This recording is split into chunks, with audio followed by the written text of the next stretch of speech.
Il y a quelques jours, donc, on a dit que Cagnola est tombé. Ça, on le sait. Et on a parlé de Cagnola, on a parlé de Moulamba.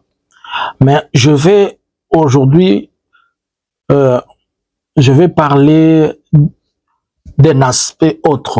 Je vais parler à la fois d'Ouvira. Je vais donner Cagnola aussi là-bas. Je vais vous expliquer certaines choses. Alors, excusez-moi, je ne suis pas vraiment, j'ai pas une belle main pour ma cartographie. Excusez, je la fais d'une manière archaïque. Je devais quand même vous faire une bonne présentation. Souffrez, c'est pour comprendre. Ok. Nous avons ici notre point central, Bukavu.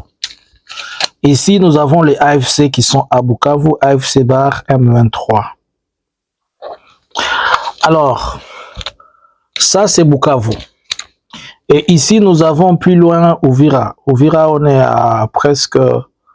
Ouvira, c'est dans les 180 km.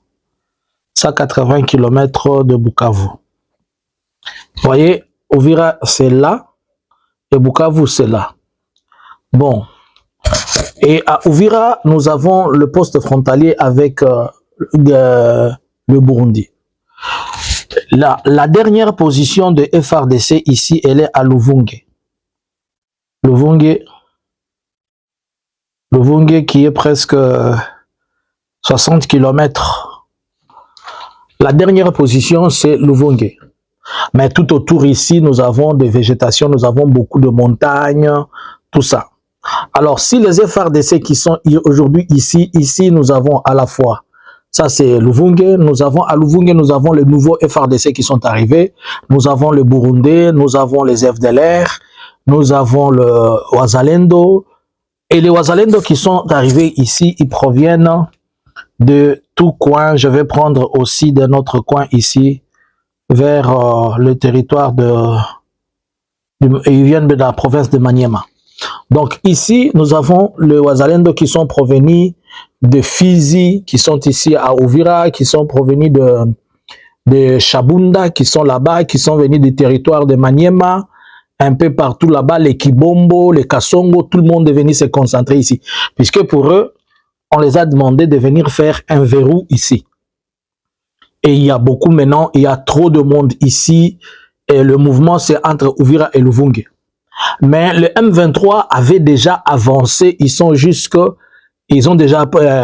avancés, vous voyez, c'est 180 km, et ils sont vraiment à moins de 60 km d'Ouvira. Mais il y a toujours des shortcuts. Cependant, Félix veut récupérer Bukavu. Mais il ne peut pas parler d'abord de Goma. Il veut d'abord récupérer Bukavu. C'est pourquoi il concentre toutes ses forces ici. Mais ayant compris que déjà ici, il y a un problème. À Ouvira, ici où nous sommes, le problème c'est que tous les troupes qui sont ici, ils ne sont pas synchronisés. Il y a des FRDC ici qui ont deux tendances. Il y a des FRDC qui sont des enfants chéris du gouvernement et les FRDC qui ne sont pas les enfants chéris. Les enfants chéris, ce sont les nouveaux venus là, qu'on est en train de ravitailler tous les jours. C'est là, c'est à qui on dit on a confiance. Et les enfants chéris ne connaissent pas les terrains, les enfants chéris ne connaissent pas le travail, les enfants chéris ne connaissent rien. Mais les enfants non chéris ici, ce sont ceux-là qui maîtrisent tout. Et eux, ça fait 2 mois qu'ils n'ont pas été payés. Hier, par exemple, aujourd'hui nous sommes le 40e, aujourd'hui nous sommes le 15. Hier, certaines personnes étaient en train de dire que Ouvira est tombé. Non, Ouvira n'est pas tombé. Il y a eu beaucoup d'échanges de tirs. Ça fait 3 jours que ça tire à Ouvira. C'est entre les Wazalendo et les FARDC. La raison principale, c'est que le Wazalendo n'arrive pas. D'abord, celui du 13, c'était entre les Wazalendo et la population. Ça faisait 3 jours qu'il n'y a pas de l'eau à Ouvira. Mais l'eau revenait un peu en retard et la population s'est réveillée vers 1h du matin pour aller au robinet puiser de l'eau. Et certains Wazalendo ont voulu aussi avoir de l'eau à cette heure-là. La population les avait dit non, nous avons traîné ici, revenez après. Cette incompréhension-là, ils ont commencé à tirer pour faire paniquer la population. Donc, à un simple geste, les Wazalendo ne savent que tirer.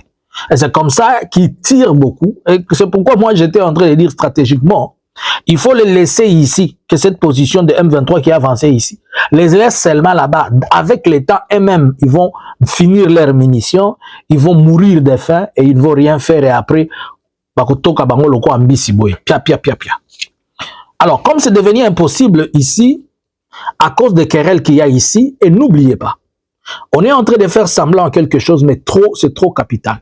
Tous les soldats qui sont en FRDC, ils ne sont pas motivés, même s'ils ne vous disent pas. Lorsque un militaire, l'armée c'est un corps, et il suffit de toucher un seul d'eux et ça affecte tout le monde. Comme on a touché à... Joseph Kabila n'est pas seulement un ancien président, c'est un officier de l'armée. Et l'avoir condamné, que vous l'acceptez ou pas, ça a affecté les troupes. Et avoir arrêté aussi plusieurs généraux, ça a continué à affecter les troupes. Bon, le nouveau venu, les petits là qu'on avait donné les 500, je les ai posé la question. Après le temps, vous me direz, bidon 500, wapi. Alors, ici, de ce côté, je vous ai montré quoi? Je vous ai montré Kanyola, ici. Vous voyez Kanyola? Alors, pourquoi les M23 étaient obligés de prendre Kanyola? Les M23 étaient obligés de prendre Kanyola, puisque quand Félix a compris qu'ici, ça n'allait pas, il a commencé à aller dans les territoires du Maniema. Précisément,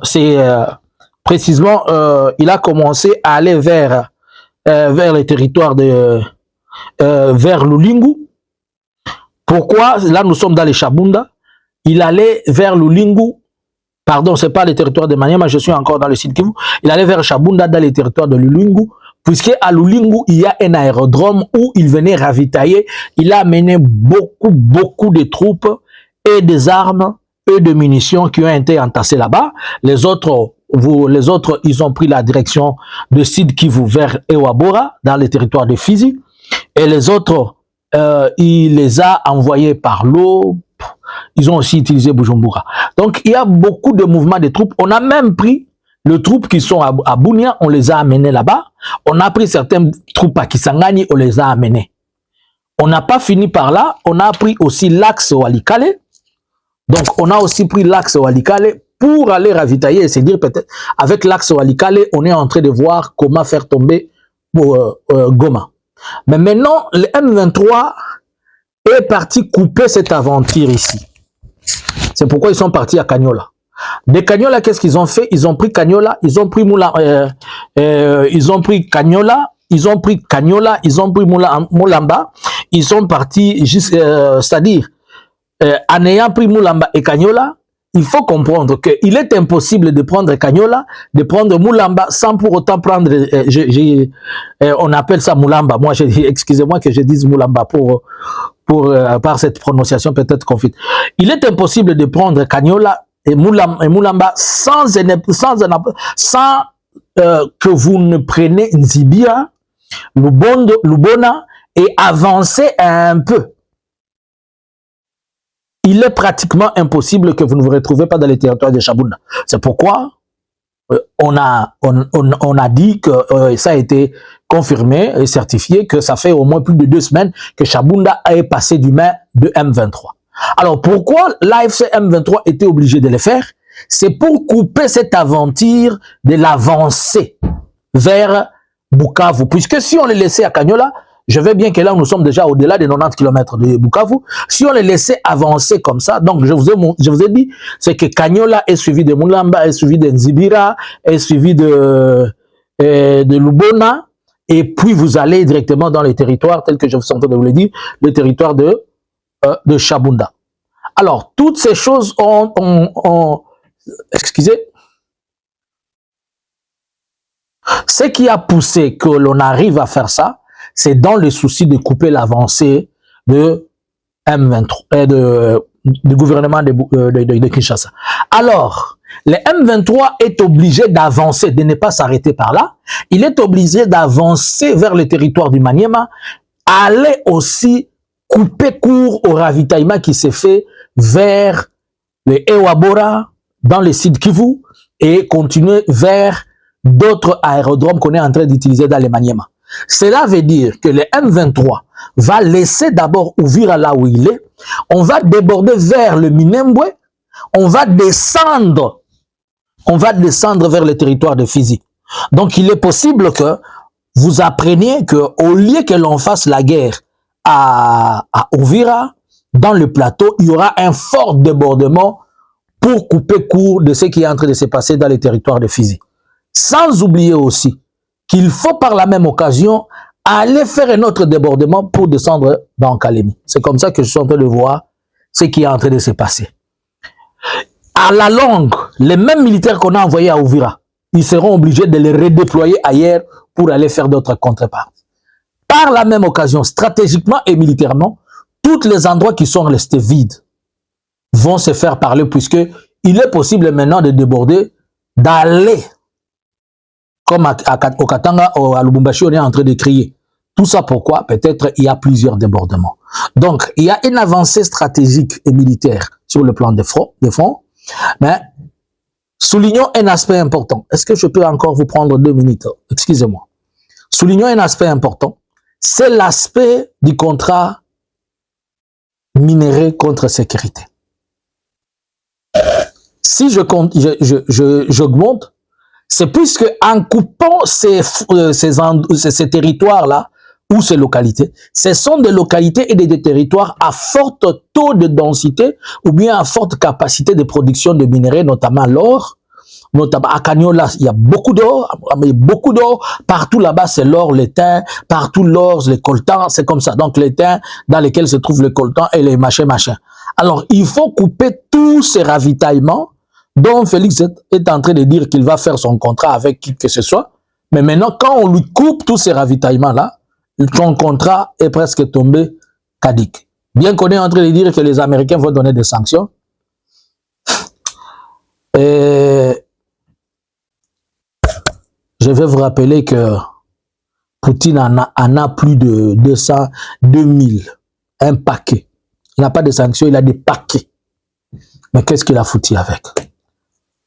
S'il n'y a pas de changement de stratégie militaire, plutôt il n'y a pas de changement sur le plan diplomatique et politique, ceci veut dire que ces axes de front vont avancer et en avançant, ça va nous créer encore d'autres problèmes. Je vais encore vous emmener à l'explication d'autres axes plus tard. Excusez-moi, je vous ai pris quelques 2 minutes au-dessus au lieu de faire mes 10 minutes. C'était juste pour vous permettre de comprendre quelque chose. Bonjour, bonsoir. C'est Analysons Congo. Partagez et restez connectés. Abonnez-vous. On analyse au quotidien la situation. Bonjour. Analysons Congo subscribers.